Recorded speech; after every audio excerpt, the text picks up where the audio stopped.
Hello friends, तितली के दूसरे एपिसोड में आपका स्वागत है। दूसरे एपिसोड में हम देखते हैं कि लड़का तितली को छेड़ रहा होता है और वो उससे डांस करने के लिए कहता है, लेकिन तितली उसे मना करती है। वो बोलता है कि देखता हूँ तुझे कौन बचाना आता है। थोड़ी देर के बाद ही उसके काका वहाँ आ जाते हैं और वो तितली को बचा लेते हैं।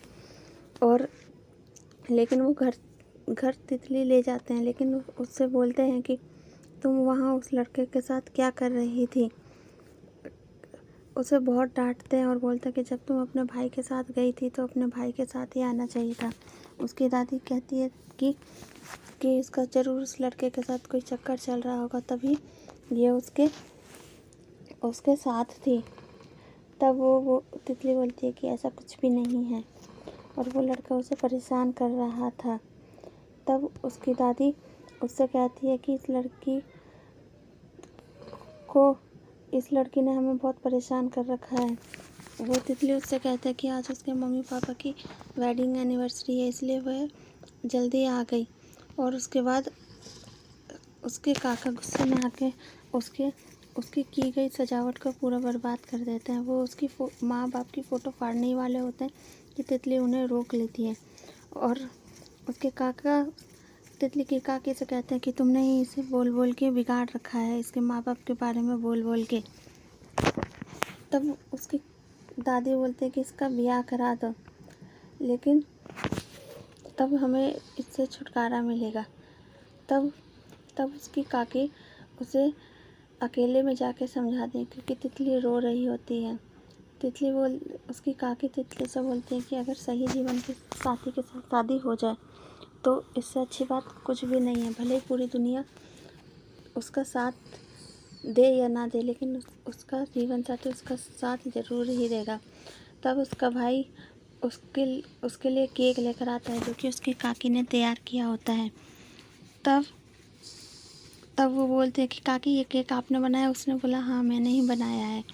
तब अगली सुबह हम देखते हैं कि तितली गार्डन में जाती है फूलों को लेके। तब घर उसके पास से गुजरता है, लेकिन वो एक दूसरे को नहीं देख पाते। तब आगे जाके उसे एक कार खड़ी हुई मिलती है। वह सोचती है कि उसे यही कार सजानी है, लेकिन वो बोलती है कि कार वाले ने इतनी जल्दी कार क्यों भेज दी। तब वह उस कार को सजाने लगती है और जब वो कार पूरी तरह से सज जाती है तब वो कार वाले को कॉल करती है कि आपकी कार रेडी हो गई है। तब वो उससे बोलता है कि हमें कार भेजने में 10-15 मिनट लेट हो जाएगा। तब तितली सोचती है अरे मैंने ये किसकी कार सजा दी। तभी कुछ देर बाद उसे गाड़ी की चाबी की आवाज़ आती है। तब वो छुप जाती है कि कहीं मैंने किसको दूल्हा बना दिया, किसकी कार सजा दी। तब वो छुपते छुपाते गाड़ी के आगे पीछे घूमने लगती है, लेकिन अंत में जाके घर उसका हाथ पकड़ लेता है, लेकिन फिर कुछ ही देर में छोड़ देता है और दोनों ही एक दूसरे की शक्ल नहीं देख पाते। अगले सीन में हम देखते हैं कि तितली घर पर आ जाती है और उसके बाद वो टेबल पे फूलों से सॉरी लिखती है। उसकी बहन कहती है कि उसकी दादी फिर भी उसे डांटेंगी, वो नहीं मानेगी, लेकिन उसकी दादी मान जाती है और वो उसके बाद नाश्ता कर रहे होते हैं।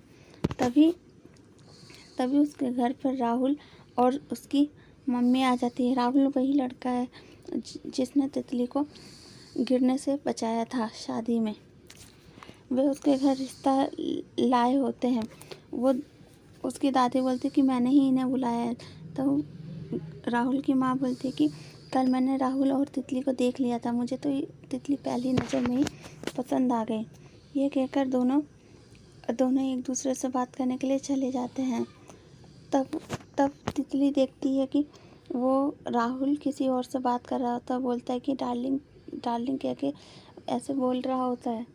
तब वो बोलता है कि राहुल बोलता है कि मेरी एक गर्लफ्रेंड है। तो तितली बोलती है मेरा भी एक गर्लफ्रेंड है, लेकिन राहुल बोलता है कि वो डार्लिंग मेरी डॉगी है। तब वो बोलता है कि मेरी भी एक डॉगी है प्यारी सी। तब दोनों ही मिसअंडरस्टैंडिंग दूर हो जाती है और तितली कहती है कि राहुल से कि वो ऐसे लड़के से शादी कैसे कर सकती है जिसे वो अभी जानती नहीं है। बोलती है कि हमें 2-4 बार मुलाकात करनी होगी। उसके बाद वो एक दूसरे से बात कर रहे होते हैं। तभी वहाँ पे उसकी माँ आ जाती है और उसको सोने का एक सिक्का देती है। बोलती है कि हमारी बहू को ये सोने का सिक्का दिया जाता है, ये हमारे ख़ानदान में जो भी नई बहू आती है उसको हम सोने का सिक्का देते हैं। लेकिन गर्व अपनी माँ का हाथ खींच लेता है और राहुल अपनी माँ का हाथ खींच लेता है और उसे वहाँ से ले जाता है।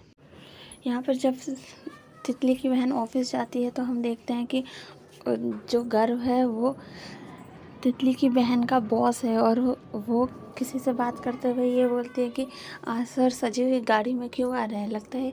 फिर वो आदमी बोलता है कि लगता है इनकी शादी तय हो गई है। तब वो उन दोनों से बोलता है ये मजाक का टाइम नहीं है, काम पर लग जाओ।